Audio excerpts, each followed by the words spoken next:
சென்னை மற்றும் புறநகரை பொறுத்தவரையில் அடுத்து வரும் 24 மணி நேரத்திற்கு நகரின் சில பகுதிகளில் மிதமானது முதல் கனமழை பெய்யக்கூடும். அதாவது தற்பொழுது நிலவரப்படி பார்த்தீங்கன்னா வடகிழக்கு பருவமழை தொடர்ந்து விகரசாக தான் இருக்குது.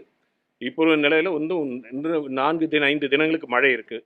தற்பொழுது வட தமிழக கடலோர பகுதிகளில் ஒரு வளிமண்டலம் கீழடுக்கு சுழற்சி நிலவுகிறது.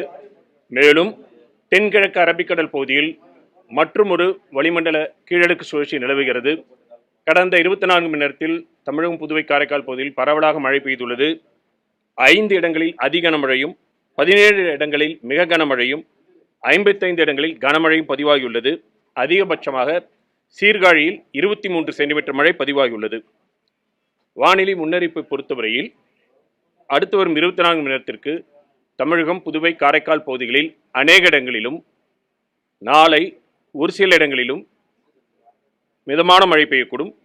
கனமழைக்கான எச்சரிக்கையை பொறுத்தவரையில் அடுத்து வரும் 24 மணி நேரத்திற்கு திருவாரூர், நாகப்பட்டினம், மயிலாடுதுறை, கடலூர், விழுப்புரம், திருவண்ணாமலை, செங்கல்பட்டு ஆகிய மற்றும் புதுவை, காரைக்கால் பகுதிகளில் ஓரிரு இடங்களில் கனமுதல் மிக கனமழையும், தூத்துக்குடி, விருதுநகர், நெல்லை, தஞ்சை, கள்ளக்குறிச்சி, சேலம், வேலூர், ராணிப்பேட்டை, காஞ்சிபுரம், திருவள்ளூர் மற்றும் சென்னை ஆகிய மாவட்டங்களில் ஓரிரு இடங்களில் கனமழையும் பெய்யக்கூடும். நாளை குமரி, நெல்லை, தூத்துக்குடி, ராமநாதபுரம் மாவட்டங்களில் ஓரிரு இடங்களில் கனமழைக்கான வாய்ப்பு உள்ளது. மீனவர்களுக்கான எச்சரிக்கை பொறுத்தவரையில் அடுத்து வரும் 3 தினங்களுக்கு தமிழக கடற்கரை பகுதிகள், மன்னார் வளைகுடா மற்றும் குமரிக்கடல் பகுதிகளில் பலத்த காற்றானது மணிக்கு 40 முதல் 45 கிலோமீட்டர், அவ்வப்பொழுது 55 கிலோமீட்டர் வேகத்தில் வீசக்கூடும் என்பதால் மீனவர்கள் அடுத்து வரும் 3 தினங்களுக்கு இந்த பகுதிகளுக்கு செல்ல வேண்டாம் என்று அறிவுறுத்தப்படுகிறார்கள். சென்னை மற்றும் புறநகரை பொறுத்தவரையில் அடுத்து வரும் 24 மணி நேரத்திற்கு நகரின் சில பகுதிகளில் மிதமானது முதல் கனமழை பெய்யக்கூடும். ஓகேங்களா? அதாவது தற்பொழுது நிலவரப்படி பார்த்தீங்கன்னா வடகிழக்கு பருவமழை தொடர்ந்து விகரசாக தான் இருக்குது. இப்பொழுது நிலையில் வந்து இன்று 5 தினங்களுக்கு மழை இருக்குது. மழை முழுவதுமாக நின்று தொடர்ந்து வறண்ட நிலை, மழை குறிப்பிடத்தகுந்த மழை இருக்கக்கூடிய வாய்ப்பு இல்லாத போது தான் தெரிவிக்கப்படும். கடந்த 4 வருஷமாகவே பார்த்தீங்கன்னாலே உங்களுக்கு வடகிழக்கு பருவமழை வந்து 2018 வந்து 2 ஜனவரி, ஆனால் 19 10 ஜனவரி, 20 வந்து 19 ஜனவரி, 21 22 ஜனவரி, கடந்த ஆண்டு 12 ஜனவரி, கிட்டத்தட்ட இப்போ வர 4-5 வருடங்களாக வந்து இது வரைக்கும் போயிட்டு இருக்கு. துவங்குவதும் 29 தேதிக்கு துவங்குது. பின்னர் தொடர்ந்து கண்காணித்து தெரிவிக்கப்படும். நாளை மறுநாள் அதாவது அடுத்து வரக்கூடிய அந்த 2 தினங்கள் நம்ம சொல்லியிருக்கோம். அதுக்கப்புறம் வந்து மழை குறைகிறது. தென் மாவட்டங்களில் வந்து கனமழைக்கான வாய்ப்பு இருக்கு. அந்த இதில் அந்த குமரிக்கடல் அந்த பகுதிகளுக்கு, குமரியை ஒட்டி இருக்கக்கூடிய மாவட்டங்களுக்கு இப்போ வந்து பார்த்தீங்கன்னா 11, 12 தேதிகளை பொறுத்த வரைக்கும் அந்த இடத்துல வந்து ஒரு இடத்துல மழைக்கான வாய்ப்பு இருக்கு. சென்னை வட மாவட்டங்களை பொறுத்த வரைக்கும் இன்னைக்கு வந்து கொஞ்சம் மிதமானது இருக்கும். அதாவது ஸ்பெல்ஸாக இருக்கும், ரெயின் ஸ்பெல் இருக்கும், கேப் இருக்கும், ரெயின் ஸ்பெல் இருக்கும். மொத்தமாக பார்க்கும் பொழுது ஓரிரு பகுதியில் வந்து கனமழையாக வரக்கூடும்.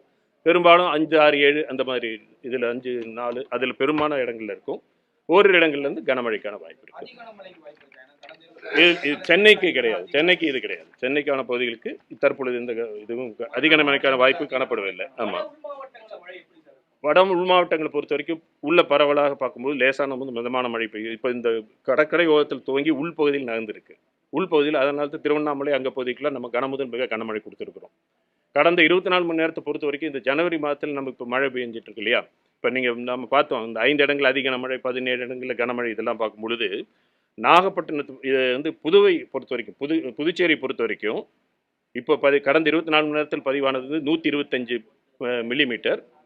இதற்கு முன்பு பார்த்தீங்கன்னா 78 மில்லிமீட்டர். இதுதான் அதிகபட்ச மழை.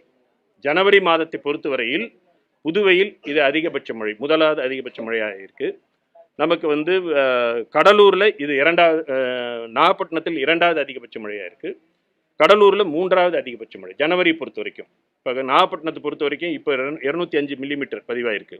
இதுக்கு அது முதல்ல பார்த்தீங்கன்னா ஜனவரி பொறுத்த வரைக்கும் 245 மில்லிமீட்டர், அதுதான் ஹையஸ்ட்டு.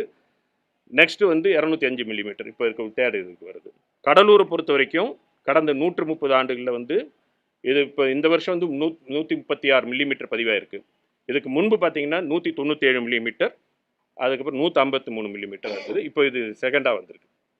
இது வரும்போது 3வது இருக்குது. ஸோ புதுவை பொறுத்த வரைக்கும் இது ஃபஸ்ட்டு, இது கடலூரை பொறுத்த வரைக்கும் இது 3rd ஹையஸ்ட்டு, நாகப்பட்டினத்தை பொறுத்த வரைக்கும் இது 2nd ஹையஸ்ட். அதாவது ஜனவரி மாதத்தில் அதிக கனமழை, அந்த மாதிரி கனமழையை பொறுத்து, அதிக கனமழையில் கனமழையை பொறுத்தவரைக்கும் பதிவான கனமழை விவரத்தை பார்க்கும் பொழுது கடந்த 24 மணி ரெக்கார்டை வச்சு பார்க்கும் பொழுது இது புதுச்சேரிக்கு இது ஹையஸ்ட்டாக இருக்குது ஜனவரிக்கு. இப்போ வந்து ஒரு 4-5 நாட்களுக்கு இப்போ இந்த மாதிரி இருக்குது. ஏன்னா நமக்கு தற்பொழுது பார்த்தோம்னா எல்னினோ ஆண்டு நமக்கு எல்லாருக்கும் தெரியும். எல்னினோ ஆண்டு வட இந்திய கடல் வெப்பமாக தான் இருக்குது இன்னும். அப்புறம் எம்ஜிஓவும் பாசிட்டிவாக இருக்குது. இதில் ஈஸ்டர்லி வேவ்ஸ் மூவ் ஆகுது. இதெல்லாம் பார்க்கும்போது கிழக்கு திசை காற்றில் இருக்கக்கூடியது. அதை பொறுத்த வரைக்கும் மேலும் பார்த்தோம்னா வங்கக்கடலை பார்க்கும் பொழுது வடக்கு வங்கக்கடலிருந்து வடகிழக்கு திசை காற்றும், கிழக்கு திசையிலிருந்து கிழக்கு திசை காற்றும் கன்ஃப்ளூயன்ஸ் ஆகுது. ஸோ இதெல்லாம் இருக்கக்கூடிய சூழ்நிலை பொதுவாக அந்த பகுதி இன்னும் நல்ல க்ளவுடு ஃபார்மாக இருக்கான நல்ல நிலை இருக்கிறனால விட்டு விட்டு நமக்கு கிடைச்சிட்டு இருக்கு. மழை கேப் இருக்குது, திருப்பி மழை வருது. இதை தொடர்ந்து கண்காணித்து பார்ப்போம்.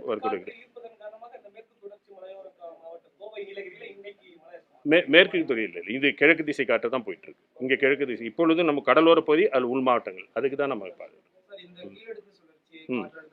இல்லை, எதுவும் கிடையாது, அதெல்லாம் வாய்ப்பு இல்லை, எதுவும் இல்லை. தரவிடு